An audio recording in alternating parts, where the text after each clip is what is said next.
berjumpa lagi dengan saya Fidiani Samanta. Kita akan melanjutkan materi sebelumnya tentang fenomenologi, kemarin mengenai sensor experience. Nah, hari ini kita akan melanjutkan sensor experience tersebut. Nah, jadi sensor experience adalah pengalaman sensori, yaitu merupakan suatu persepsi yang diciptakan oleh manusia melalui terjalinnya berbagai sense. Menurut Merleau-Ponty tahun 1965. Nah, sense itu kira-kira apa aja? Ada yang tahu nggak?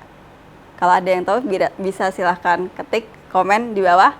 Kalau dalam interior, sense itu, kalau misalnya pada biasanya kan sense ada 5, yaitu mata, telinga, hidung, tangan, peraba, dan perasa.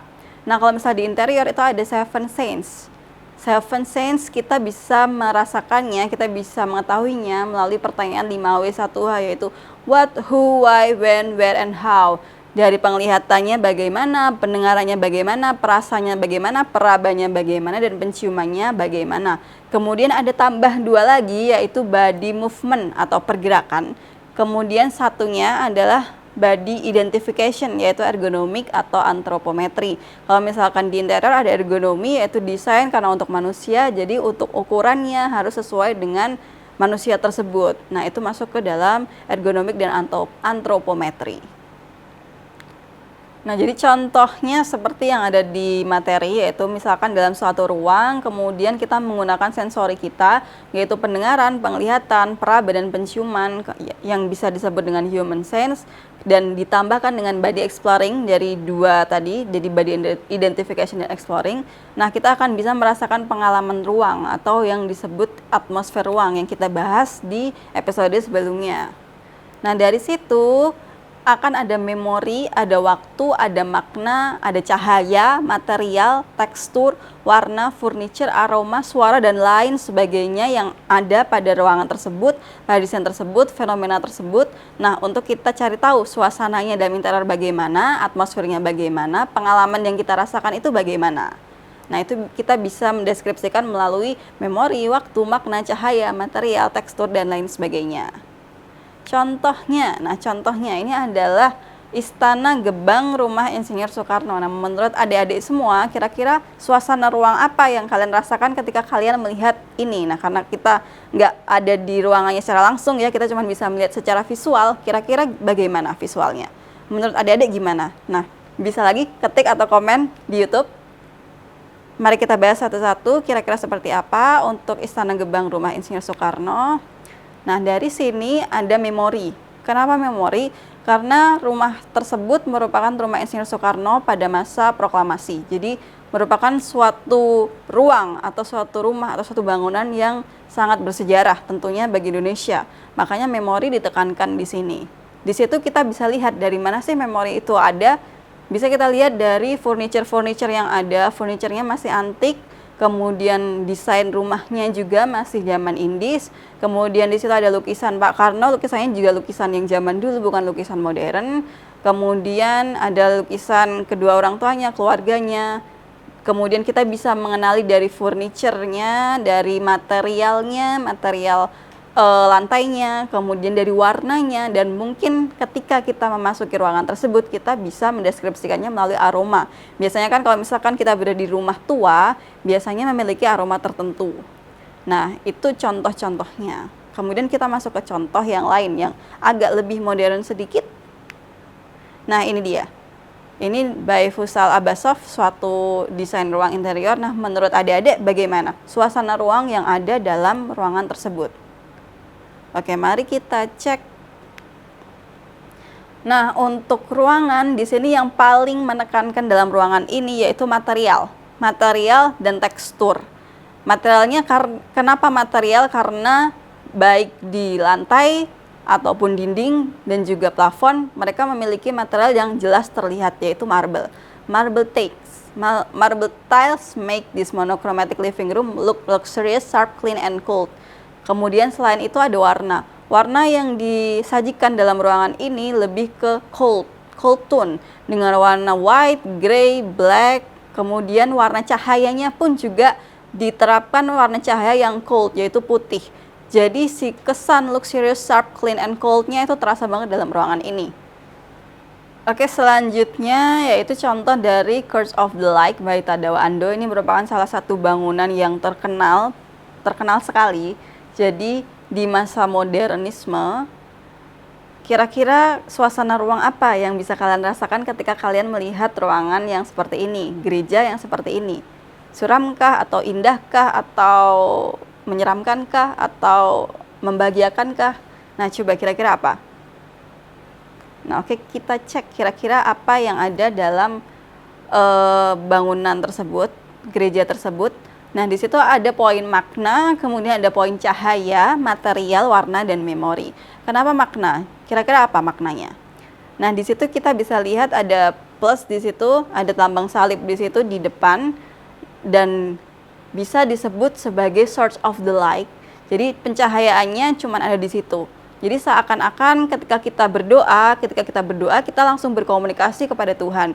Jadi ketika kita berdoa, doa kita akan dikabulkan dengan cahaya-cahaya dari Tuhan yang dikasih ke kita melalui source of the light tersebut. Nah, itu dari maknanya, dari makna yang ada pada gereja, pada tanda salib yang ada di gereja tersebut. Nah, kemudian sama dengan cahaya yang bisa disebut dengan source of the light. Jadi source of the light, that God is source of the light untuk hidup kita. Jadi di situ membuat kita berdoa yang ada di dalam gereja tersebut lebih dalam doanya. Kemudian selain itu ada materialnya di situ lebih mengarah material yang cold, yang dark. Jadi memang dibuat suasana ruang tersebut lebih suasana yang gelap. Jadi memang agar kita komunikasi antara kita dan Tuhan itu lebih spesifik. Kemudian di situ ada memori. Selain itu memori di situ menjelaskan bahwa memori kita dengan Tuhan bisa lebih terciptakan di situ. Itu Church of the Light Tadao Ando. Jadi suasana ruangnya bukan cuma terlihat seakan-akan suram aja, tapi lebih ke dalam maknanya, cahayanya, materialnya, warna, dan memori apa sih yang ada di dalam ruangan tersebut. Nah, selanjutnya ini adalah contoh yang ada di Seoul, Cina, oleh Shanghai Studio M Architecture. Jadi di sini udah jelas ya, di situ lebih ke arah futuristik. Jadi yang paling kental di situ ada cahaya, ada material, dan ada warnanya. Jadi dengan adanya lighting yang seakan-akan kita memasuki suatu suatu lorong futuristik, kemudian dengan material yang menggunakan material glossy, seakan-akan dia akan ada ritme memasuki cahaya-cahaya tersebut, kemudian dengan warna yang putih, warna grey yang mengkilat, jadinya seakan-akan futuristik ini terasa sekali ada di ruang tersebut. Contoh selanjutnya kalau misalnya dari tadi kita ngomongin tentang yang cold, tentang yang black, grey, white. Nah, kalau yang sekarang ini adalah contoh ruangan atau desain yang dia lebih ke warm. Jadi di sini poin utamanya ada di cahaya, material, warna, tekstur, dan furniture. Nah, cahayanya bisa kita lihat dari cahaya tersebut kan cahayanya lebih spesial di antara yang tadi. Jadi di situ ada pengalaman ruang. Jadi dia mau ruangannya itu nggak terlalu terang sekali, tapi juga nggak terlalu gelap sekali. Jadi dia menggunakan semerbak cahaya. Jadi nggak terlalu banyak cahaya yang masuk ke dalam ruang tersebut. Yang penting suasana hangat dalam ruang tersebut bisa terasa. Kemudian untuk menonjolkan suasana hangat tersebut, menggunakan material brown kayu, tekstur kayu. Jadi ketika cahaya matahari bertemu dengan teksturnya, kemudian ada pantulan, nah dari situlah warna hangat tersebut lebih terasa. Kemudian untuk teksturnya, tekstur kayu tersebut secara psikologi itu akan memberikan suasana yang hangat dalam ruang. Kemudian furniturnya pun didesain sesuai dengan material yang ada pada dindingnya. Jadi seakan ruangan tersebut memiliki kesatuan yang menyeluruh. Seakan-akan dia memiliki suatu identitas, oh ini adalah ruangan like wall house by MA Style Architecture. Nah, begitu contohnya. Oke, contoh selanjutnya yaitu Jewish Museum Berlin by Daniel Libeskind. Ini juga merupakan salah satu desain yang terkenal di kalangan interior, desain exhibition museum yang menggunakan fenomenologi sebagai metodenya. Jadi di situ bukan cuma visual aja yang ada, tapi juga ada pendengaran. Nah, dari situ kita bisa lihat poin-poinnya, ada cahaya, ada material, ada warna, ada suara, dan juga ada memori serta makna. Nah, dari cahaya pertama kita bisa lihat bahwa ruangan tersebut merupakan suatu lorong yang mana di atasnya memiliki ketinggian dan cahaya yang langsung masuk. Nah, di situ seolah-olah bahwa di atas cahaya merupakan para Nazi yang membantai para Jewish di masa itu. Nah, ketika memasuki ruangan tersebut, user atau pengguna ruang itu menginjak-injak topeng atau topeng, bisa kita bilang topeng yang bermaterialkan dari besi. Ketika kita masuk, kemudian kita menginjak-injak mereka, jadi seolah-olah pengguna ruang adalah bangsa Nazi, kemudian yang di bawah adalah orang Jewish yang diinjak-injak oleh bangsa Nazi, kemudian ada suara klontang. Nah, suara itu merupakan jeritan dari orang-orang Jewish yang meminta tolong. Nah, maknanya di situ, maka di situ di poin ada kata makna di situ. Nah, kemudian ada suara. Kemudian ada makna memori juga, ada berkaitan dengan memori, berarti kita juga harus melihat ke belakang bahwa sejarah itu ada. Nah, di sini kita bisa merasakan sejarah secara langsung. Jadi ketika kita sebagai pengguna ruang memasuki ruang, seolah-olah kita menginjak-injak orang Jewish tersebut, jadi kita seorang Nazi yang menginjak-injak para orang Jewish. Nah, itu seakan-akan terjadi secara nyata. Nah, dengan cara fenomenologi ini, desain yang seperti ini bisa diciptakan. Jadi ada berbagai faktor sense-nya, hampir semua sense bisa terasa di sini. Seven sense yang ada di interior juga bisa terasa di sini. Dari mata, pendengaran, kemudian suara, peraba, kemudian juga antropometri dan ergonominya bisa terasa. Begitu. Nah, di sini ada quotes dari desainernya bahwa feeling of absence, kemudian emptiness and invisibility, expression of disappearance of the Jewish culture. Jadi ini sejarah ketika bangsa Jewish itu dijajah oleh Nazi. Oke, kita masuk ke bagian terakhir yaitu kesimpulan. Jadi kesimpulannya fenomenologi adalah ada dua, kita sebagai desainer dan kita sebagai user. Nah, sebagai desainer, fenomenologi bisa kita gunakan sebagai suatu metode untuk menciptakan suatu interior atau suatu ruang dengan berdasarkan seven sense, feeling, atmosphere, impact, dan emotion.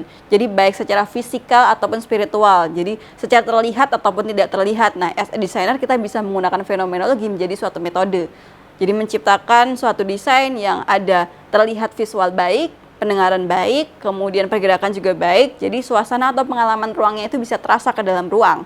Nah, kalau misalkan as a user itu juga wajib dilakukan oleh desainer, karena ketika kita akan menciptakan suatu desain, kita pasti akan melakukan suatu survey site. Nah, as a user kita harus bisa melihat fenomena-fenomena pada ruang yang akan kita desain tersebut. Jadi kita juga harus bisa sebagai desainer juga sebagai seorang user manusia biasa. Nah, jadi maka dari itu fenomenologi adalah suatu metode yang basic dari segala basic untuk para desainer untuk digunakan.